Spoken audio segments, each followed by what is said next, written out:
Video में हम BA part 1 की पोएम नंबर 16 है द वैनिशिंग विलेज, इसको हम आज पढ़ेंगे। आर.एस. थॉमस हमारा राइटर है और ये इस पोएम के अंदर हमें बताता है कि जो गांव है, देहात, ये इंसानी तहजीब की एक बुनियादी इकाई होती है।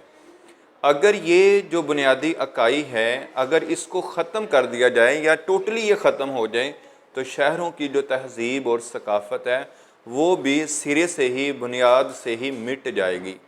इसके कहने का मतलब ये है कि चाहे जितनी ही साइंस और टेक्नोलॉजी जो है ये तरक्की कर ले, लेकिन फिर भी इसके बावजूद भी गाँव को मुकम्मल तौर पर फिनिश नहीं किया जा सकता, या गाँव की जो सकाफ़त है, गाँव के जो रस्म व रवाज होते हैं, इसको इंसानी ज़िंदगी से माइनस नहीं किया जा सकता। तो आइएगा हम इसको पढ़ते हैं।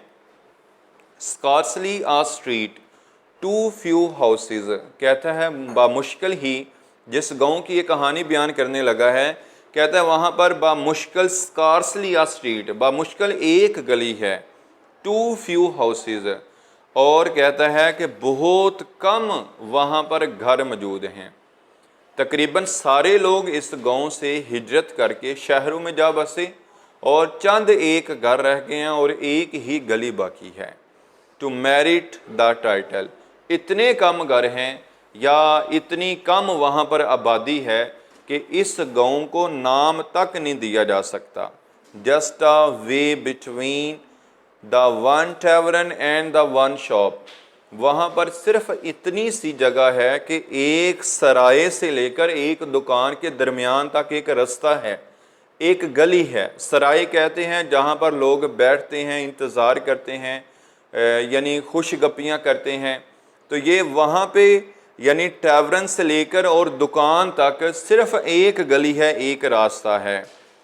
That leads nowhere and fails at the top, और ये जो रास्ता है ये दूर कहीं पर भी नहीं जाता, सिर्फ गांव के पास एक टॉप है, एक छोटी सी चट्टान है, पहाड़ी है, ये गली और ये रास्ता वहाँ पर जाके ख़त्म हो जाता है।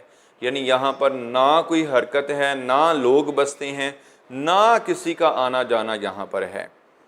Of the short hill eaten away, एक छोटी सी पहाड़ी है, eaten away by long erosion, कहता है ये जो पहाड़ी है ये भी खस्ता हाल हो चुकी है बाय लॉन्ग एरोयन, यानी बारिशों की वजह से, सैलाबों की वजह से ये जो पहाड़ी है इसको भी ये कटाव का शिकार हो चुकी है। सैलाब की वजह से इसका कुछ हिस्सा बह जाता है, जब बारिशें आती हैं इसका हिस्सा कुछ डैमेज हो जाता है। तो ये जो बाहर पहाड़ी है ये भी आहिस्ता आहिस्ता ख़त्म होती जा रही है ऑफ द ग्रीन टाइड, और कहता है इस चट्टान के ऊपर, इस पहाड़ी के ऊपर घास का जो टाइड, टाइड कहते हैं लहर को, यहाँ हम तूफान मुराद लेंगे कि घास का एक मैदान है जो इस चट्टान के ऊपर, इस पहाड़ी के ऊपर चढ़ता जा रहा है। Of grass creeping perpetually nearer, और कहता है ये जो घास है क्रीपिंग, आहिस्ता आहिस्ता क्रीप यानी चढ़ती जा रही है, परपेचुअली नियरर, लगातार इसके नज़दीक, इसके करीब, यानी जो घास है वो लगातार आहिस्ता आहिस्ता बढ़ती हुई इस पहाड़ी के ऊपर चढ़ती जा रही है।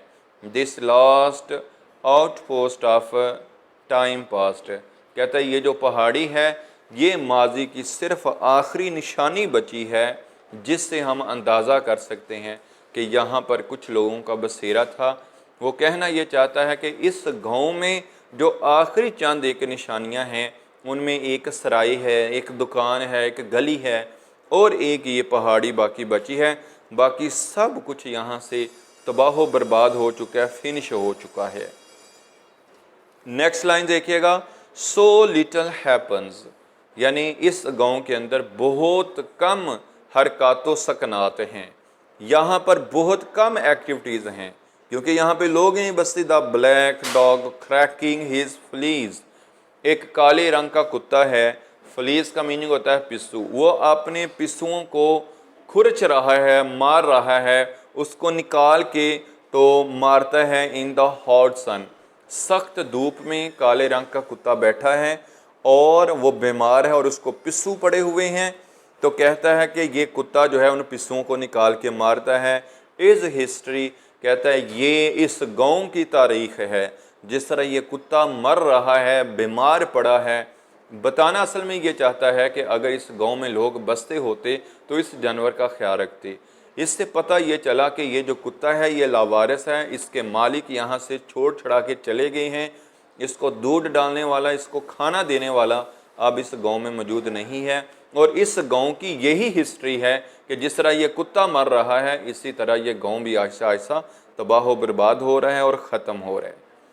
Yet the girl who crosses from door to door moves to a scale, कहता है वहाँ पर सिर्फ एक लड़की बची है जो एक घर से निकलकर दूसरे घर में जाती है।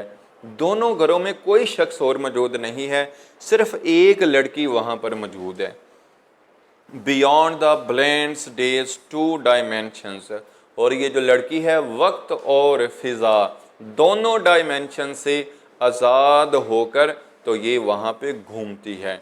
शायर के कहने का मतलब ये है कि यहाँ पर ये जो लड़की है ये एक दरवाजे से निकलकर दूसरे दरवाजे पर जा रही है, तो ये हरकत व सकनात हैं और वो उम्मीद करता है कि इस लड़की की वजह से इस गांव के अंदर दोबारा रौनकें जो हैं वो लौट आएंगी। इस लड़की की वजह से दोबारा यहाँ पर ज़िंदगी शुरू होगी।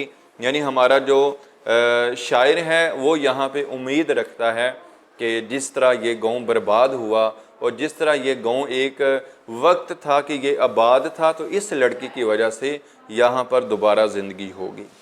फिर कहा जाए जी, कहता है स्टे देन विलेज, ए गांव यहाँ पर ठहर जाओ, यानी मज़ीद ख़राब मत होना, मज़ीद बर्बाद ना होना, मज़ीद यहाँ से फिनिश ना होना, ठहर जाओ। For round you spin on slow axis, तुम्हारे मरकज़ के गिर्द दुनिया घूम रही है। वर्ल्ड एज वेस्ट, कहते हैं एक वसी तर दुनिया है, ए गाँव वो तुम्हारे मरकज़ के इर्द गिर्द घूम रही है।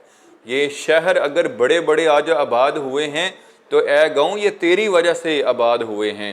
अगर गाँव छोड़कर लोग शहरों में ना जाते तो ये शहर कभी भी आबाद ना होते। तो कहता है गाँव यहाँ पर ठहर जाओ, तुम्हारे मरकज़ के गिर्द सारी दुनिया की तहजीब घूमती है। And meaningful as any foist, कहता है कि बामकसद वसी दुनिया घूमती है। As any poised by great Plato's solitary mind, कहता है ये दुनिया इतनी ही वसी और बामकसद है जिससे अजीम तर जो फ़िलासफ़र है अफलातून है, जिस दुनिया को उसने सोचा था, जिस दुनिया के बारे उसने अपने दिमाग के अंदर एक ख़याल लाया था, अपने दिमाग के अंदर उसने तख्लीक किया था, तुम उसके दिमाग की तख्लीक हो और ये जो दुनिया वसी तर है और बामकसद है, ये दुनिया ए गाँव तेरी तहजीब और तेरी सकाफ़त के इर्द गिर्द घूम रही है। उसके कहने का मतलब ये है कि ये जो हमारा प्लेटो है, अफलातून है, इसकी एक बुक है रिपब्लिक, इसके अंदर इसने इजहार किया है कि ये गाँव की सकाफ़त और गाँव की तहजीब से बड़ी मोहब्बत करने वाला था और उसने ये सोचा था कि यही गाँव बढ़ेंगे, यही गाँव तरक्की करेंगे और ये वसी तर शहरों के अंदर जो हैं ये बदल जाएंगे। तो डियर स्टूडेंट्स, ये आज की हमारी पोइम थी। मैं उम्मीद करता हूँ कि आपको इसकी समझ आ चुकी होगी। अगर आप इस चैनल पे न्यू हैं तो इस चैनल को ज़रूर सब्सक्राइब कीजिएगा। इंशाल्लाह नेक्स्ट वीडियो के अंदर आपसे मुलाकात होगी।